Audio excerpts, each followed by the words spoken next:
isake iwacu twasanze kunywa amazi ariko sa nk'irindi.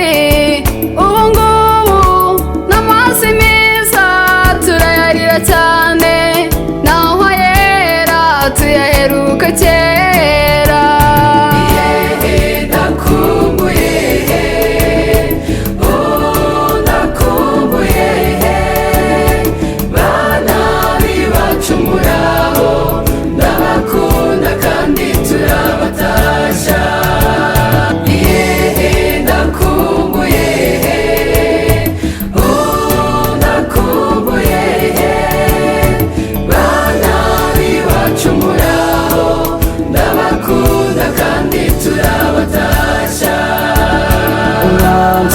Gahera ishyanga, umuyaga warahushye udutanya n'imiryango, tubura abacu dukunda.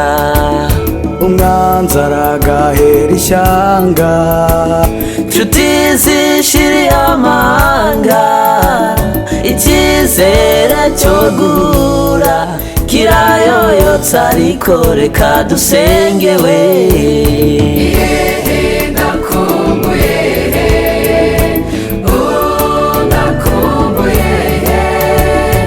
Bana b'iwacu muraho, ndabakunda kandi turabatashya.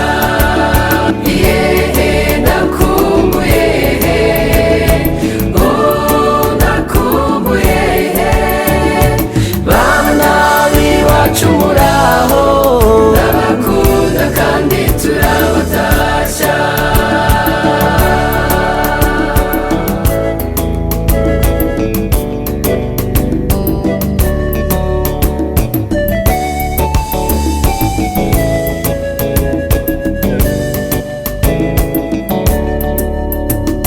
umwanzi aragahera ishyanga, aho uburere bugoye. umwanzi aragahera ishyanga, aho byose ari uguhabwa. umwanzi aragahera ishyanga, aho abato banywa itabi. umwanzi aragahera ishyanga, aho irangamuntu ari turanga we.